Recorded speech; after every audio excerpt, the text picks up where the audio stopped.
Welcome to the Pacific Research Institute's Next Round podcast. I'm Rowena Ichon, COO, and with me, as always, is Tim Anaya, Vice President of Marketing and Communications. How are you, Tim? I am great. How are you? Fine, thank you. We have a few developments from Sacramento. Last week, we talked about how the governor was going to instead not give this a traditional state of the state address, but go on this barnstorming tour across the state about various topics. So he started off with homelessness, then he's going to talk about public safety, then healthcare, and then mental health care reform. So Tim, what do you make of all this? Well, normally we would get a nice half-hour State of the State address and be done with it. Well, we've had to endure hours of State of the State on a tour across the state. So I watched with interest his speech on Thursday, which was at Cal Expo, when he was making his big announcement on homelessness. And, you'll forgive me to say another announcement, because he's been one announcement after another of government initiatives on homelessness and spending billions of dollars. He said in his speech, he calculated we've spent about $15 billion on various homeless initiatives since he's been governor. And what do we have to show for it? The meat of it was that he was going to spend another $1 billion to provide 1,200 tiny homes around the state. Well, we've basically been doing that. Our listeners, if they're interested in that, should read the terrific study by Kerry Jackson and Wayne Weingarten. And they went through all of this and they showed that for all this spending on this type of program, we literally have nothing to show for it. And in fact, homelessness has grown worse. So we're going to spend another $1 billion. And it begs the question, are things going to change? Are there going to be any alleviation of the problem? Just a few weeks ago, there was a great oversight hearing in the legislature on the governor's homeless spending plans. And Democrats and Republicans were very critical that we're spending all this money and we have nothing to show for it. And I think we're going to have the same thing again here. We're patting ourselves on the back and we're spending more money. But is it really going to help anybody in need? Is it really going to alleviate the problem? And I don't have high hopes for that. Well, before we were doing the show, you and I were looking at this $1 billion figure and looking at the 1,200 tiny homes that they're supposedly going to build. And we did the little back of the envelope calculation. That's $830,000 per tiny home. Now, we hope we're wrong, but, we did pretty well in school in math. And unless there are other programs that he has in mind, which I think he probably will, but still, that's a lot of money for a tiny house. And that's not to even count for the opposition he's going to get from the NIMBYs. Are they going to have these little tiny houses and where are they going to put them? And will the neighborhood want it? So, I don't know why he doesn't take that $1 billion and give it to long-standing charities who really know what they're doing, like Father Joe's Villages, Orange County Rescue Mission, Paul Cho, who we interviewed in a past podcast on Life Arc. These are really innovative things. People who, I think it was Paul Cho who said he could build a home for, was it $250,000, something like that. I think he should just give these wonderful charities a block grant, monitor them, make sure they're accountable, but why reinvent the wheel? That's exactly right. And you bring up a good point with CEQA. As he showed them, he says these are things that you could set up in hours, and he promises they're going to be delivered in and set up in months, not years. But are we sure that every community is going to be happy with this and there aren't going to be lawsuits filed and that they won't have to go through CEQA over these things? The governor talks about how he's been frustrated with CEQA, especially with the recent court ruling on UC Berkeley. Well, we still haven't done anything about it as far as comprehensive CEQA reform. I think it all kind of rings hollow, and we will see. The devil is in the details, but still it kind of begs the question, the whole philosophy, this housing first philosophy, it hasn't really worked wherever it's been tried, and I'm not very confident it's going to work again in this instance. So the next theme is public safety. And it sounds like he's got this new initiative to convert San Quentin, which is a prison for pretty hardened criminals, and convert it to what I read in this is like a home ec class, Tim. Remember, San Quentin, this is where, if I'm correct, isn't that where Charles Manson was? It's where death row is. this is where the worst of the worst inmates go. San Quentin is closing, because there are a lot of challenges with the upkeep of the building, and, it's not a facility that they can keep up. And so they want to turn it into, they're calling it a Scandinavian approach to prison. And what that is, there's a big long article in the Los Angeles Times where they kind of walk through what the Scandinavian model is. They say that it's not going to be maximum security facility. It's going to be a place for, quote, turning out good neighbors. And they're going to have job training. Instead of you're being housed in your cell, you have, comfortable living spaces where you encourage conversation and connection. And there's no question that our rehabilitation programs in California today have proven very ineffective. It just seems laughable that we're going to do that here. You're certainly not going to get any sense of justice for crime victims. And, are you really going to turn around the lives of hardened criminals, basically sending them to a nice hotel instead of an actual prison? I think the jury is out on this one, but it doesn't look very promising. Yeah, Tim, and, I kind of believe that, say you steal a car, what is the punishment for that? Going to, this very nice facility where you can learn how to make, good bread and nice salads. Where is the deterrence? It's just amazing to me. Facilities are almost a treat, frankly. Recidivism rate is 50%. I don't see how we're going to improve on that. I hope he's right, but I just don't see the deterrence in terms of committing crimes in the state. What just seems laughable, if you read this LA Times article, they're trying this out. There's an experiment going on in Pennsylvania with this type of method. And you see here's, a couple of admittedly older inmates. They're sitting there playing chess. Well, do we really expect the Crips and the Bloods are going to put their knives down and just sit there and play chess at San Quentin?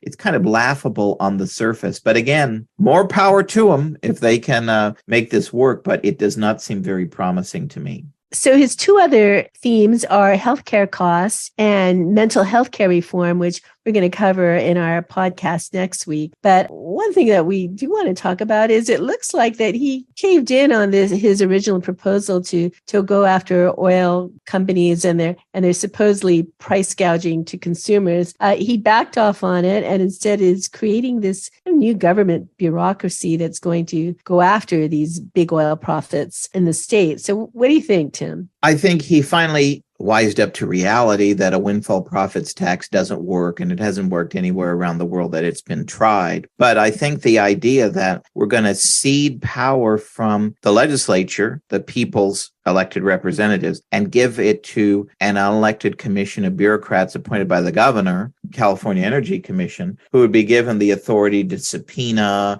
and then levy these fines. It kind of reminds me of AB 32, where AB 32, there's been lots of criticism over what the California Air Resources Board has done. And when, people who are affected by the expensive mandates and costs that bureaucrats have imposed on them, the legislature said, well, it's not our doing, it's their doing. Well, why would legislators willingly give up their authority once again for this? And that's the dirty little secret here. At the end of the day, they want this to happen. They want to have all these penalties levied. Frankly, they want the oil industry to disappear in California because they believe in Newsom's green vision. So I predict you're going to have a judge, jury, and executioner of partisans who believe that, the oil companies will be guilty unless proven innocent. And, at the end of the day, all the fines or penalties, whatever they levy, who's going to pay that in the end, despite their protestations or despite whatever language they put in the text of the legislation. So I think it's kind of a cop-out at the end of the day. This kind of approach is just as troubling, if not more troubling, than the initial plan. Well, before we move on to the podcast, I wanted to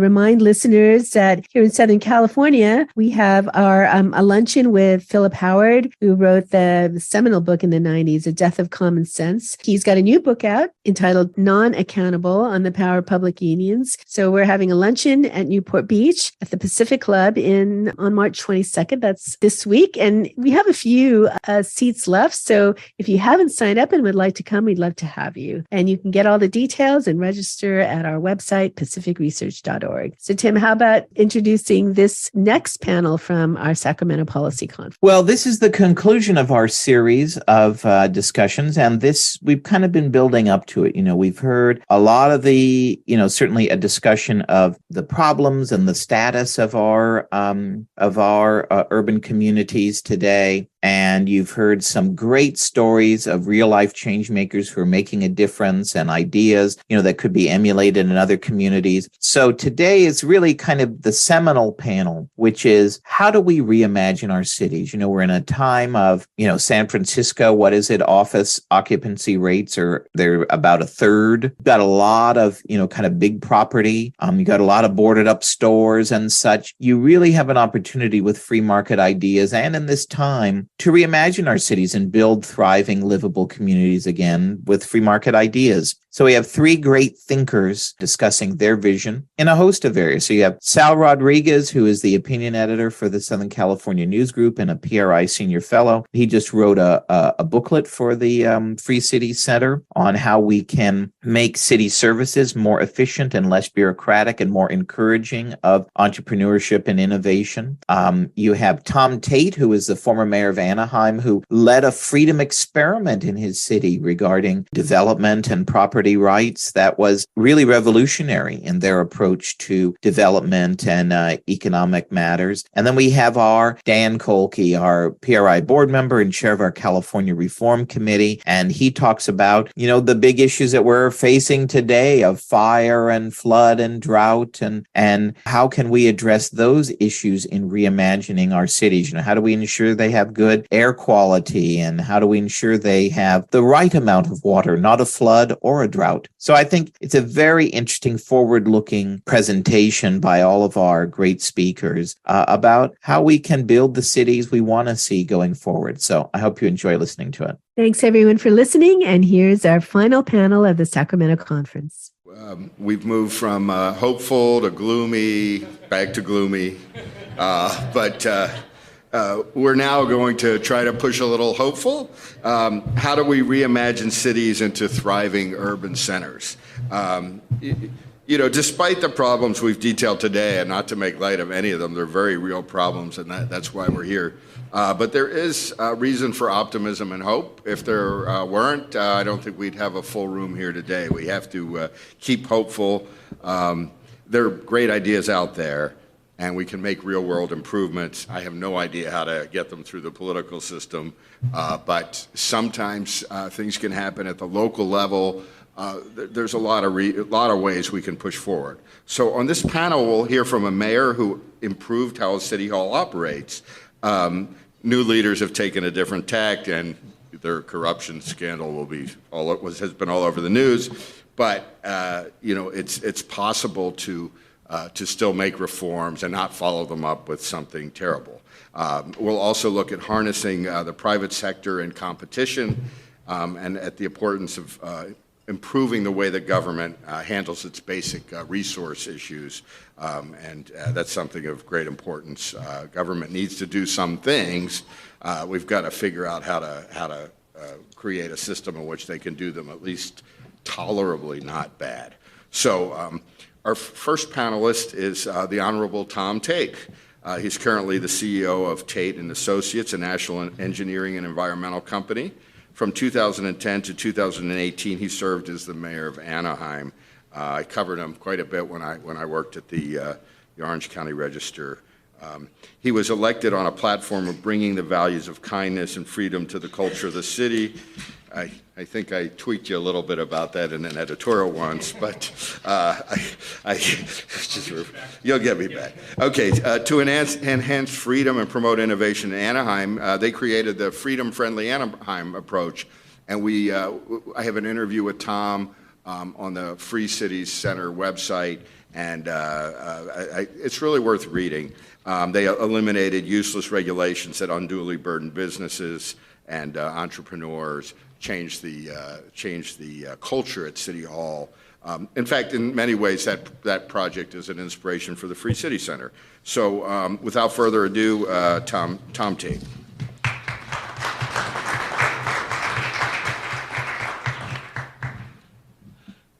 I've been waiting for this revenge, actually. I've learned a ton. Yes, so Steve didn't mention I've served as mayor from 2010 to 2018, but before that, I actually served on the city council for 10 years, from 1994 to 2004. And when I ran 6 years later, I realized during those 10 years, working kind of trying to get new ordinances passed and working through the system, really, I spent 10 years on the council, and at the end I felt the city wasn't really any different than when I started, even though I think I'd done some good things. But I call it the whack-a-mole game of symptom treating. So I sought out, I ran on a platform, as Steve mentioned, of freedom and kindness. It's about changing culture, because we all know that culture, what's that word? They say culture trumps strategy, or eats strategy for breakfast. Well, it also eats policy for breakfast. It eats ordinances for breakfast. It trumps laws. So if you could change the way people actually think in your city and how they interact with one another, if they change their thought process, change the ethos of a city, then things start changing from within. So. And I thought, I didn't really know much about changing culture, except I know that businesses do it all the time, and it creates value. There's a reason why people shop at Rayleigh's as opposed to another store. That's the reason my wife goes to Nordstrom's rather than Macy's.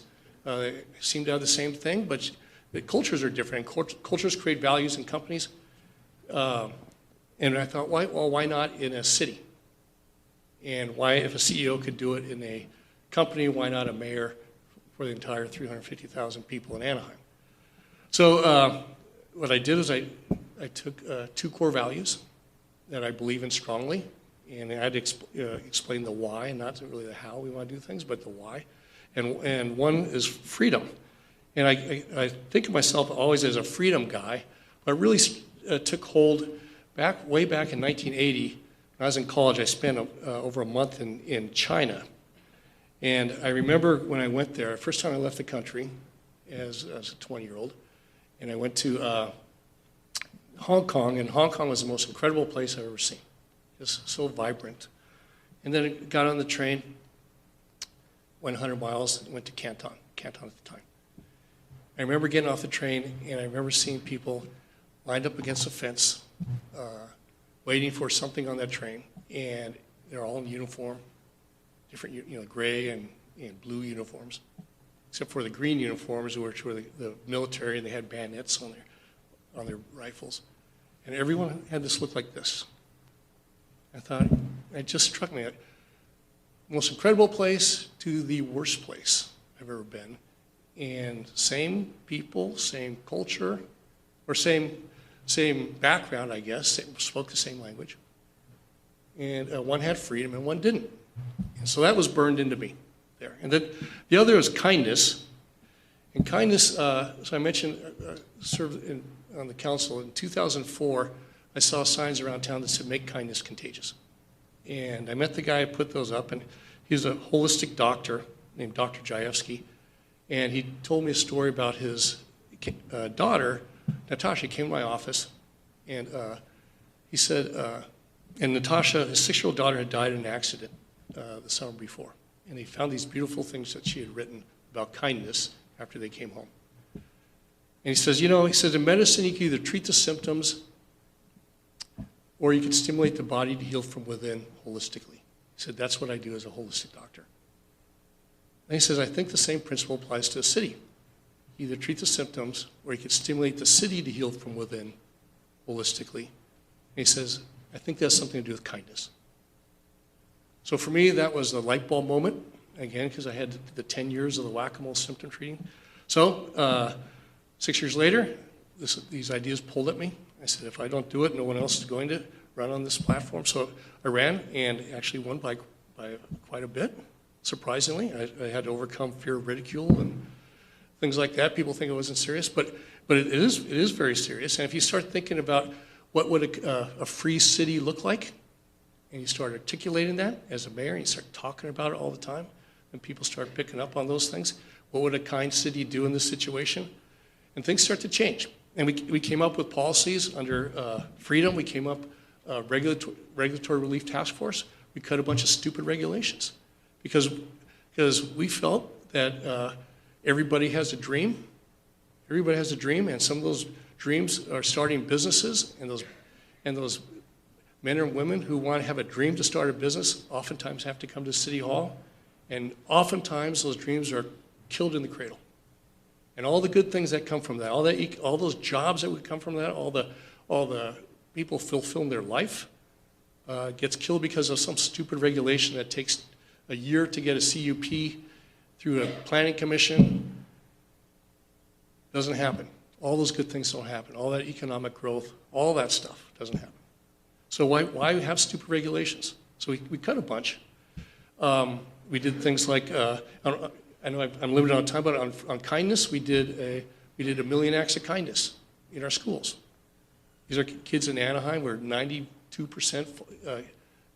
K through 6, 92% fall below the poverty line. These kids did a million acts of kindness. The most wonderful thing. Things like bullying. Principal told me cut in half. Suspensions district-wide, cut in half just by these kids doing a million acts of kindness. So I go on and on all different policies, but I think, and PRI does this. It's about the why you do things. It's about culture change. It's about changing our ethos. So at the end of the day, if you think if you've got 350,000 people in Anaheim and millions of interactions a day, and if you label those interactions as either kind or not kind, right? Put them on a graph, kind here, not kind up here. Now, if you could get people to think, hey, we're a city of kindness, we're supposed to be a little kinder, we're a city of freedom, we're supposed to be a little freer, then all of a sudden you could make this start going like this. And when it starts to go like this, everything gets better. Everything you could think of when you're a kinder city. Bullying at schools, addiction so much a function of isolation, lack of kindness. People are connected, communities formed, resiliency. People are more confident, people are happier, people are healthier, everything you could think of. And I think that's what Dr. Jayevsky, or Natasha's dream, was thinking about. Everything gets better. That's the way you holistically heal from within. Thank you.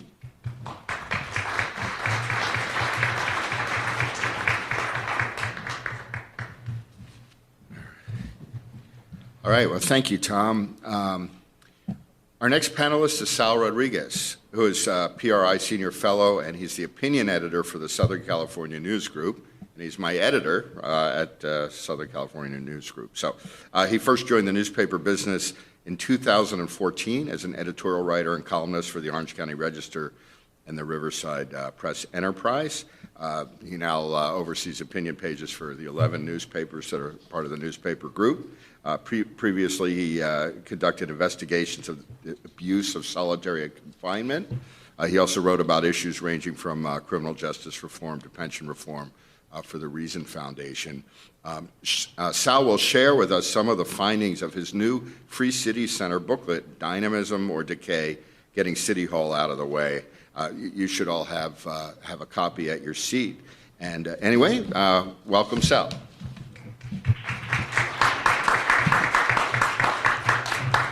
Hello, everyone. Hello, everyone. You just had to put me after the mayor. I'm not going to be that inspirational. And I'll demonstrate here. If I start rambling, I didn't take any notes.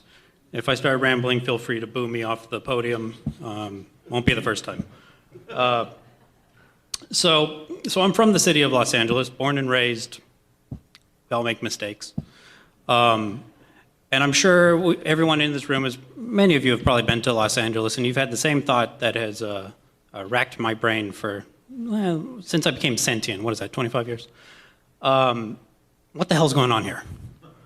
And the city of Los Angeles, it has many things that should be in its advantage. It attracts people from around the world. Many millions of people call it home. Many millions of people visit it all the time. It has the port. It has great economic powerhouses like the Port of Los Angeles, nearby Port of Long Beach. It has LAX. It has all these great cultural history and relevance. And yet, if one visits the city of Los Angeles, one can't help but see, one of the worst homeless crises in the developed world.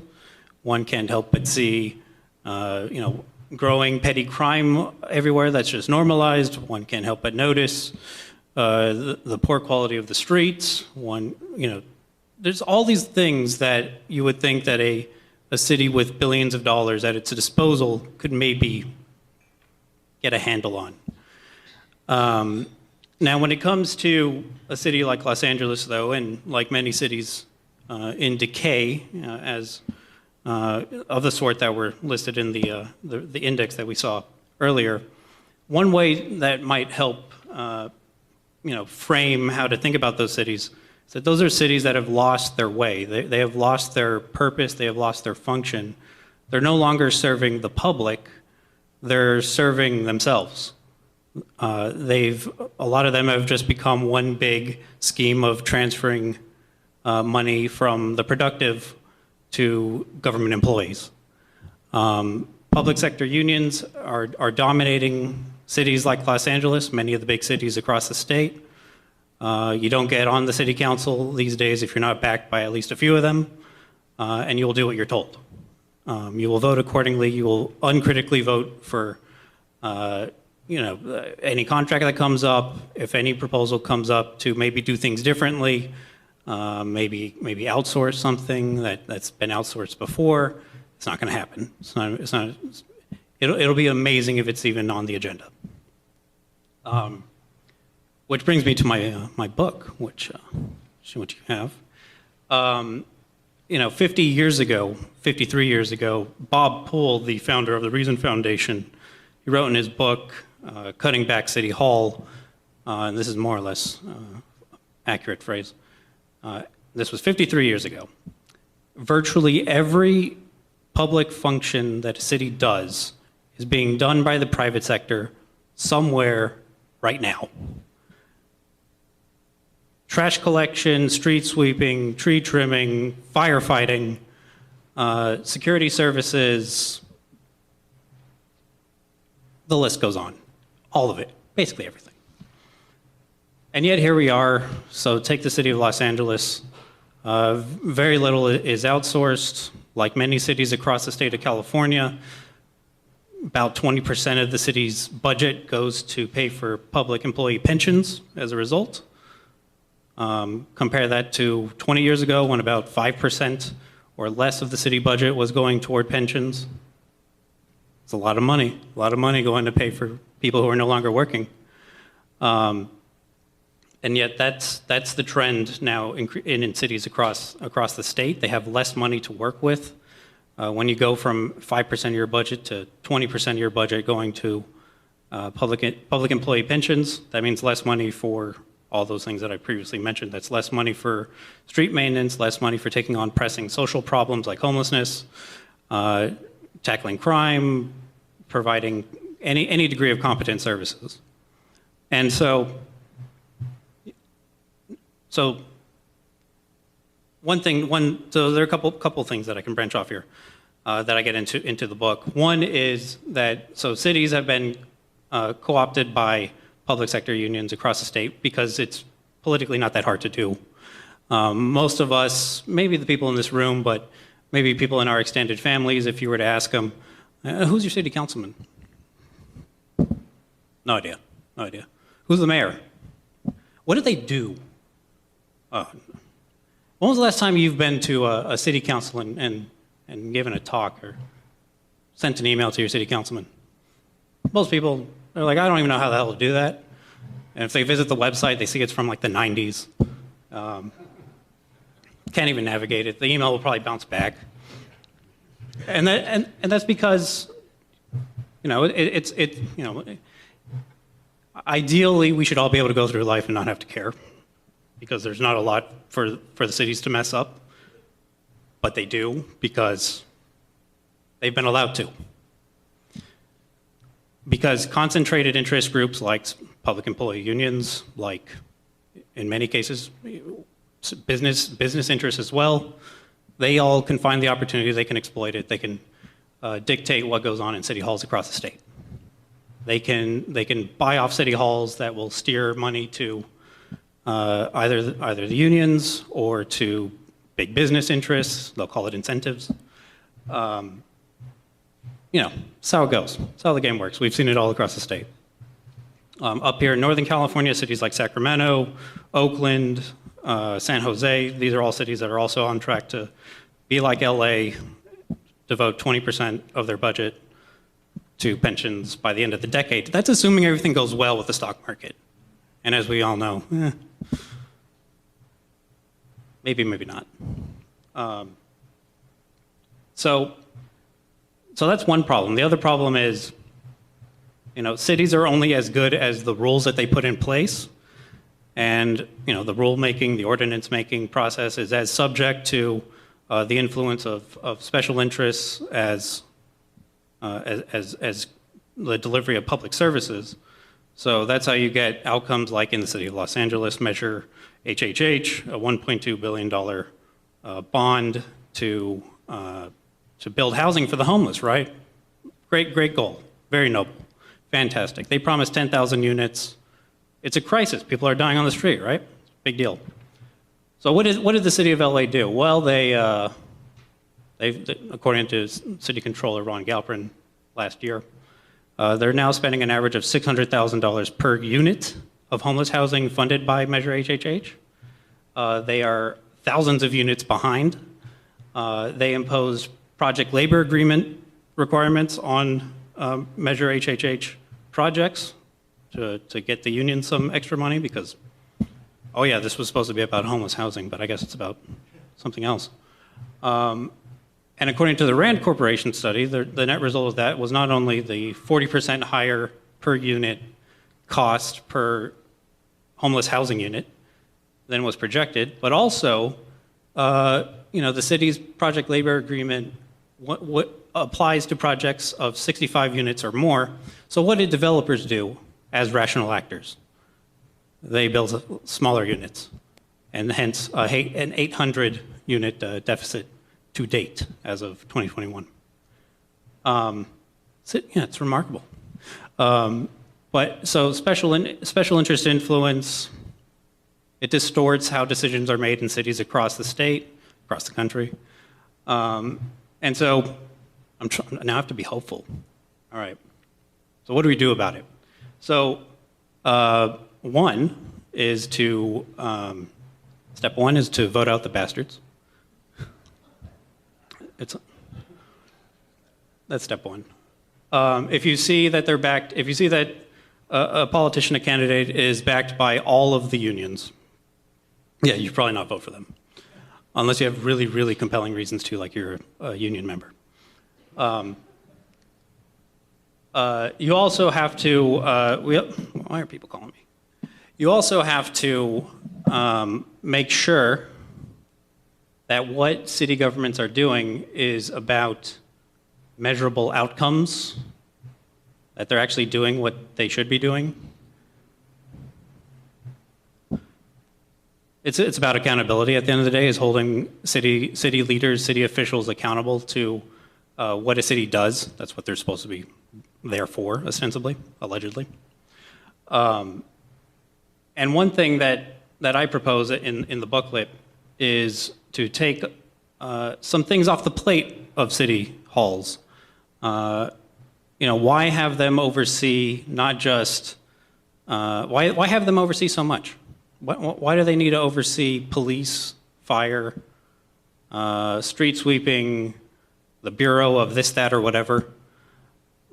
most people who elected to city councils are just like you and me. They don't know what they're doing.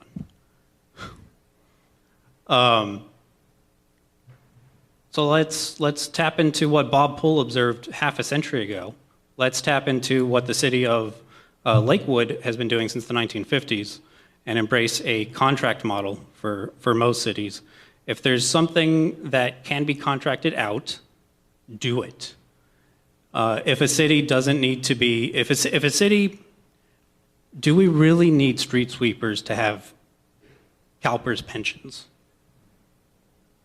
Now, it's honorable work, but do they need a pension? Do they need to be making more than market rate? Probably not. Probably not.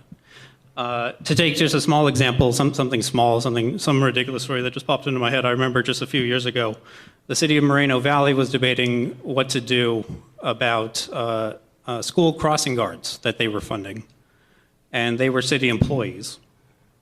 And a private company came up and said, hey, we could do that for, instead of $500,000, we could do it for like $130K a year less.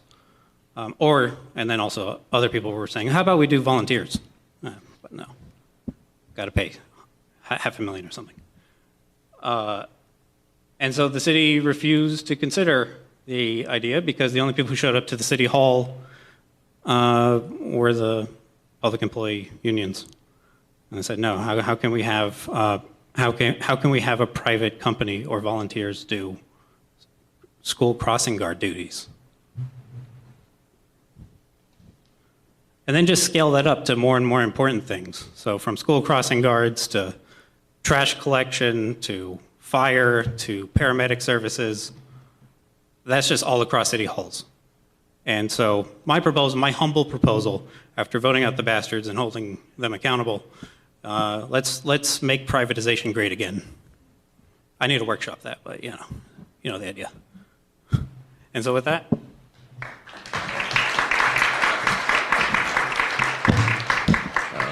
Thanks, Sal. Yeah, I remember once I was at a Fullerton school board meeting, and there was me, one person from the public, and about 16 members of the school employees union standing there, and you could probably guess how that went.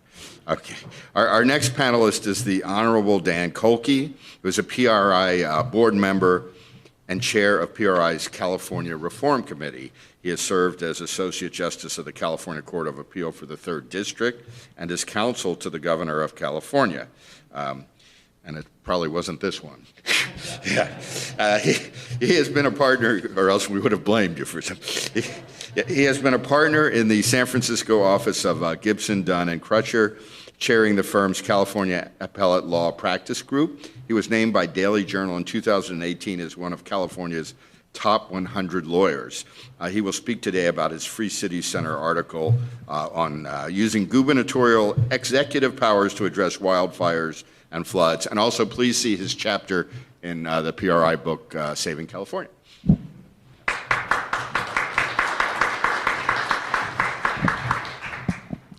Thank you, Steve. All right, so I'm going to talk about how two major challenges of Mother Nature, droughts, wildfires, affect urban areas, and how actually one person can actually either solve or mitigate significantly those challenges. And that person is the governor through the use of the governor's emergency powers. And just by way of background, let me just take a minute on these emergency powers because they are extremely significant. When the governor declares a state of emergency, the governor has the power to suspend any and every regulatory statute that might impede addressing the emergency, which means that the governor actually has the power in a state of emergency to suspend CEQA if the governor wanted, or any environmental laws or regulations that would impede addressing the emergency, like a drought. The governor also has the police power of the state, which includes the power to legislate. One court has said that the police power that the governor has includes the power to legislate without the legislature. And the governor has the power in a state of emergency to direct every state agency to take any appropriate steps to resolve the emergency.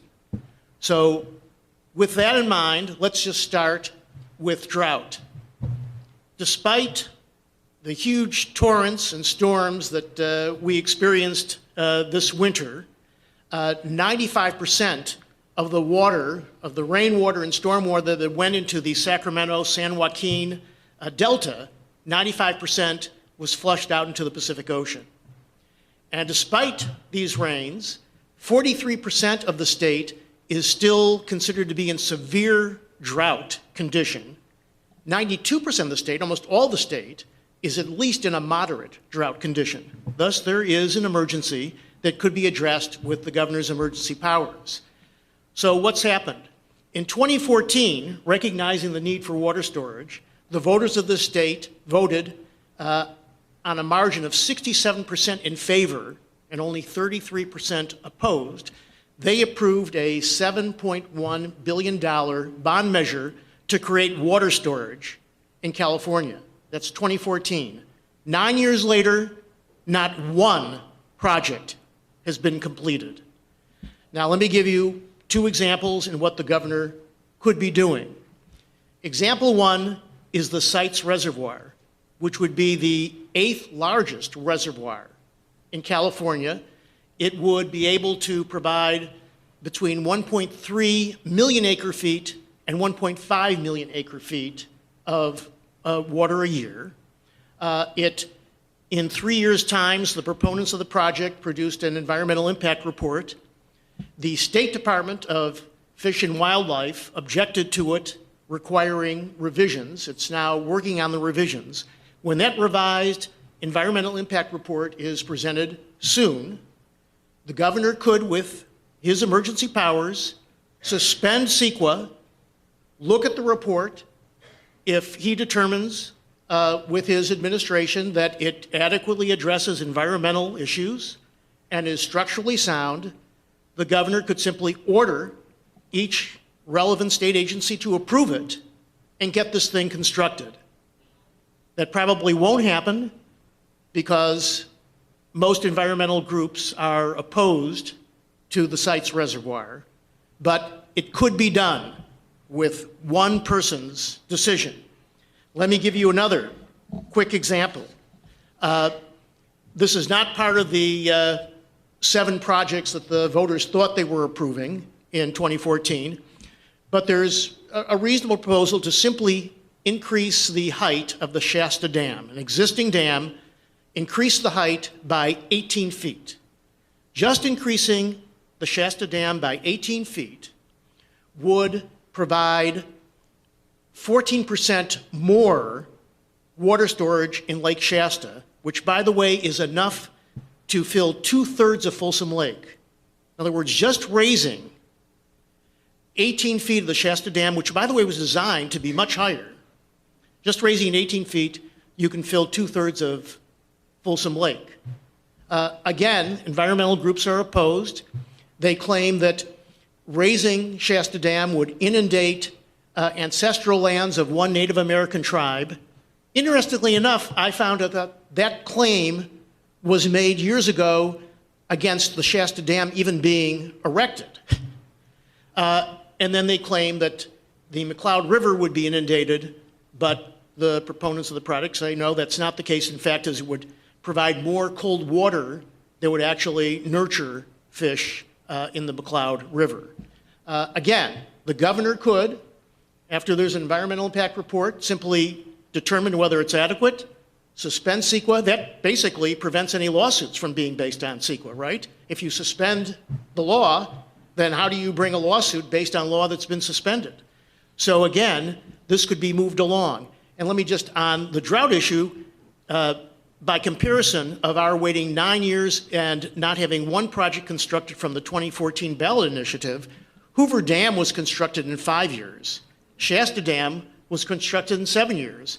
9 years, and we haven't one project constructed. Now let me turn to wildfires. This, by the way, is an important issue for urban areas because wildfires may seem something that only happens in the rural sections of the state. Well, number one, it affects everyone's homeowner's insurance because if you take the billions of dollars of claims from wildfires The insurance companies have to find some way of making this at least break even. And so homeowners insurance goes up in California because of all the disasters in California, including wildfires. That's one. I'd say more important in terms of urban life is that wildfires create these very small particulates, PM 2.5. These particulates get into your lungs. They can cause lung cancer, heart disease, strokes, preterm births, asthma. So the pollution caused by wildfires is significant, and particulate pollution in the United States, the top 5 urban areas of particulate pollution in the United States, all 5 are in California. So we need to do something to mitigate the wildfire problem. Now, here's what's going on, and in the next 3 minutes, and I'll be finished, here's what to do about it. First of all, 18 of the 20 largest fires in California history have occurred in the past 20 years. So this is something we do need to start addressing. And furthermore, 8 of the 20 most destructive fires in California's history occurred from utility transmission lines falling to the ground, being hit by storms and wind, and triggering a fire. So here's what we can do. One is these utility lines need to be hardened. And there's 2 ways to do it. You can coat them with plastic or you can bury them. It's obviously going to take much longer to bury them, and it's much more expensive to bury them. But we've got 40,000 miles of bare transmission lines in California in unhealthy forested areas. So because of all the climate change obligations that the state has placed on utility companies, what the state ought to be doing is at least loaning money to the utility companies to accelerate the hardening of these power lines, which is one way of eliminating one of the significant risks for wildfire. The other major thing, of course, is that the whole issue with wildfires is that we've got these unhealthy forests. These are forests with dead timber, dry shrubbery, and then these thin, tightly spaced trees. And these thin, tightly spaced young trees are highly flammable, and when there's a spark, a fire, what you've got is the fire just rises up into the canopy of leaves, and with the winds and so on, it then spreads exponentially. So the forests have got to be thinned. Jerry Brown, and we've known from Steve Smith's talk about criminal law reform, that Jerry Brown seems to have better ideas when he's out of office from the governor's office than in it. Well, once he was out of office as governor, he actually headed a group of experts that said that California should spend $5 billion a year in healthy forests and creating forest resilience, which means thinning the forests.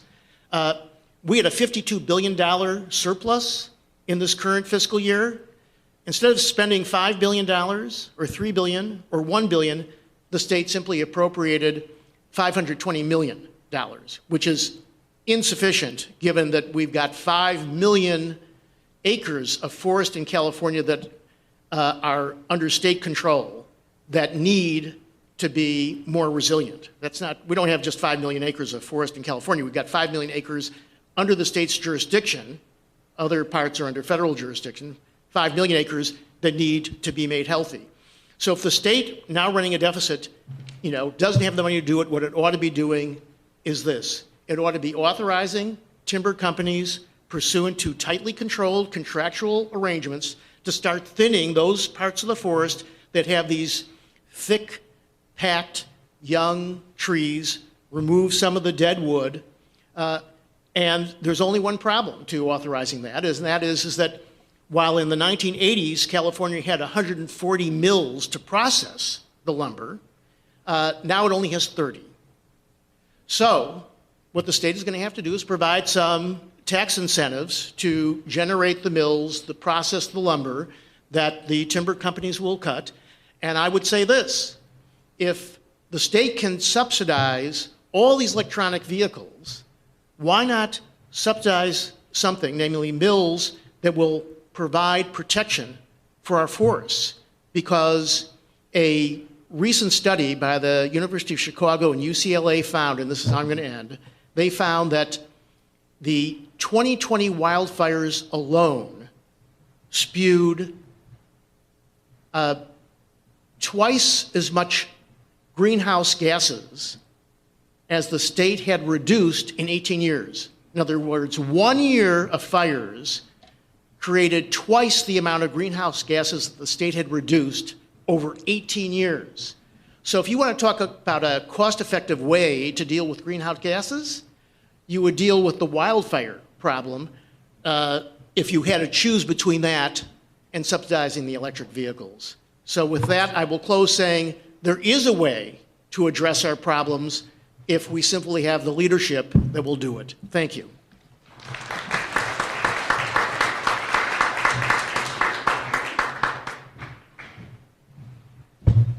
Okay, thank you so much, Dan. We've got, just checking on our timing, I've got a couple quick questions, and then we'll move to audience questions.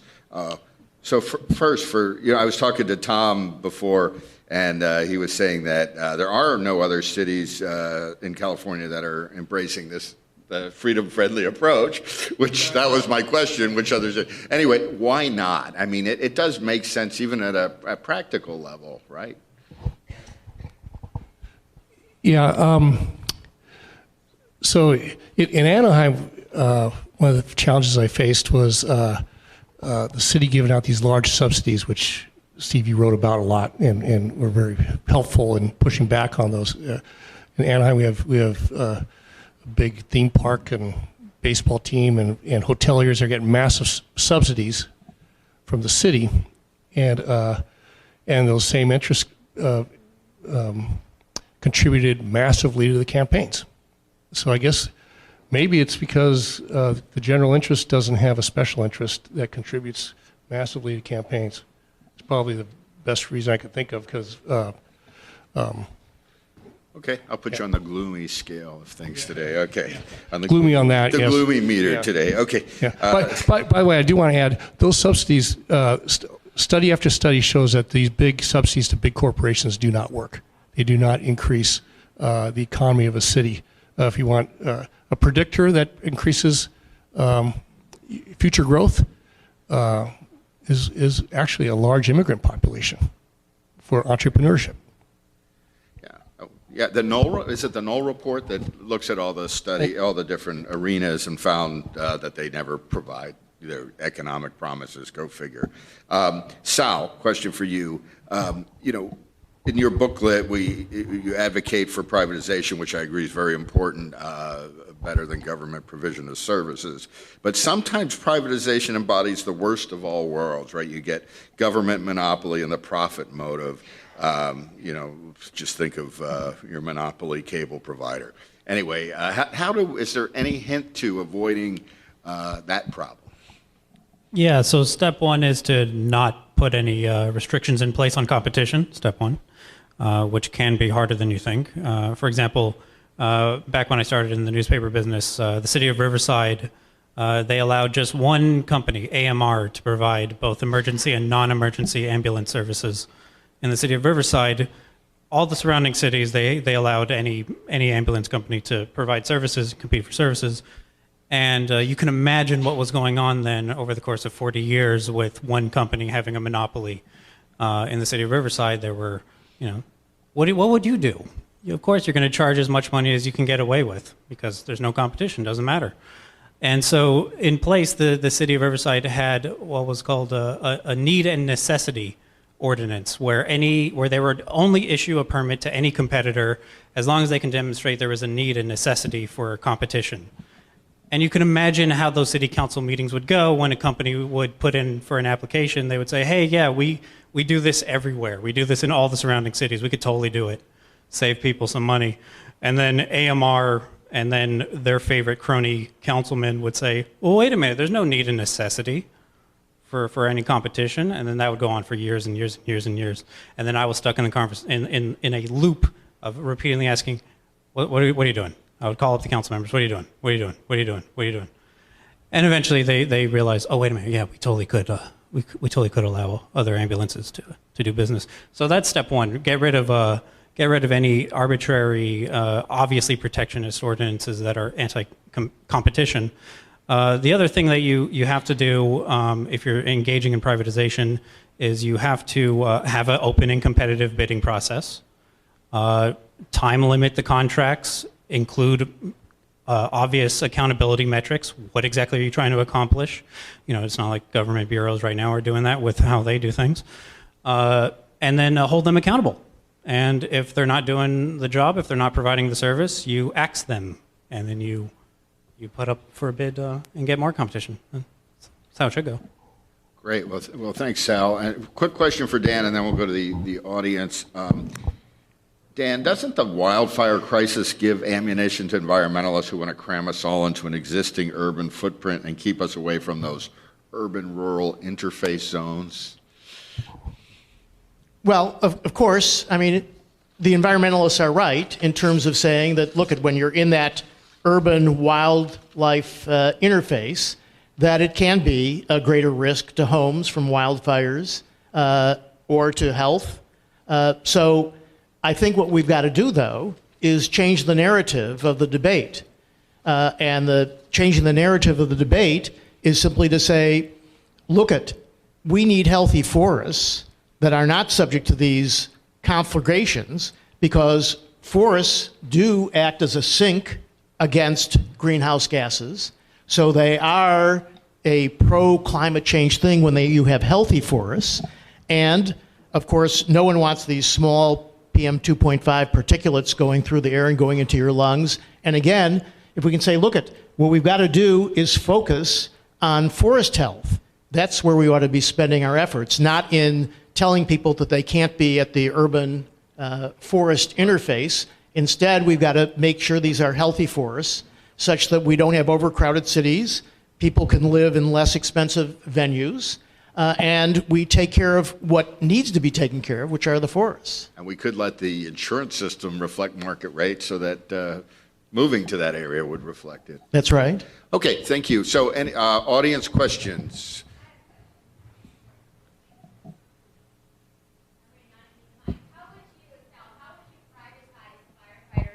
Officers. How would that work? Yeah, so the easiest thing that you could do is you separate out the EMS services from the rest of the fire department, because at this point, most fire departments, especially like in Southern California, so like in Los Angeles, 90+% of the calls are not for fire. They're for EMS related services. And you know, as nutty as San Francisco is, even they separate the two. So that's one thing.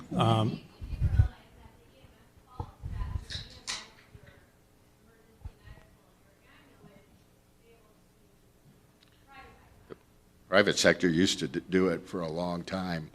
And, well, yeah. So in fact, that used to be the norm until sometime starting around the 1980s. That's when fire departments, in order to justify their massive budgets, they started encroaching on that territory and incorporating that into their departments. Now, of course, in the entirety of everything that I have said, as far as privatize everything, I didn't say it was easy, but the market is there. It's not really that complicated. If you separate out the fire and the EMS services and make sure there's a competitive market there, it can be done. All right, we're going to move to the next question.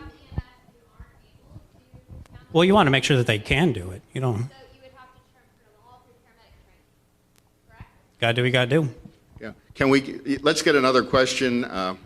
Okay, Brett? Hi, this is non-controversial. How would you fix the Bay Delta issue? This is to Dan. I told Tom I wouldn't ask him water questions. All right, so you're talking about the 2-tunnel proposal that then became a 1-tunnel proposal from Gavin Newsom.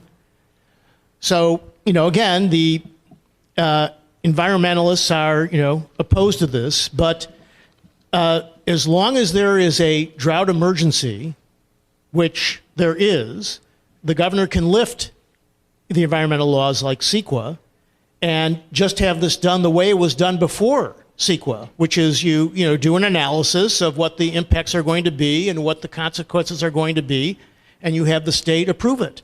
And with, as I say, with a state of emergency, the governor can direct state agencies to approve things, and the governor has the ability to suspend all regulatory laws.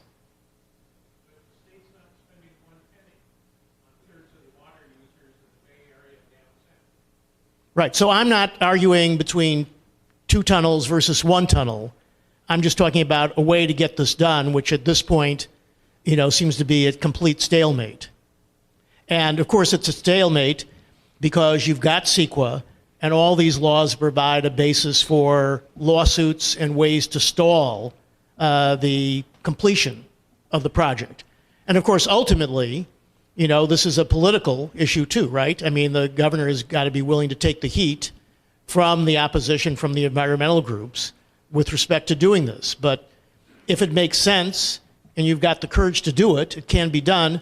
And by the way, just to make a plug for the governor that I had been counsel for, Governor Pete Wilson, when the Northridge earthquake hit in 1994 and buckled the Santa Monica Freeway, which is, as you know, a key artery between West LA and downtown Los Angeles, what Governor Wilson did is he exercised his emergency powers, suspended all the bidding requirements and other requirements that the state had, hired a construction company to get it done, was able to set his own timetable, which was 140 days to get this repaired, provided a bonus, again, something that you might not be able to do otherwise, set a bonus for every day early that it was completed, and the Santa Monica Freeway was repaired not in the 140 days, not in 3 months, but in 66 days. Okay, well, thank you. If you like this episode, please tell your friends and subscribe to PRI's podcast at iTunes, Google Play, Stitcher, TuneIn, iHeartRadio, and Spotify. And when you're on these platforms, don't forget to give us a big 5 stars. If you don't subscribe to any of these, you can still listen on PRI's YouTube page, youtube.com/Pacific Research 1. That's the number 1. Thanks for listening. I'm Rowena Ichon. Hope you'll come back again for next round with PRI.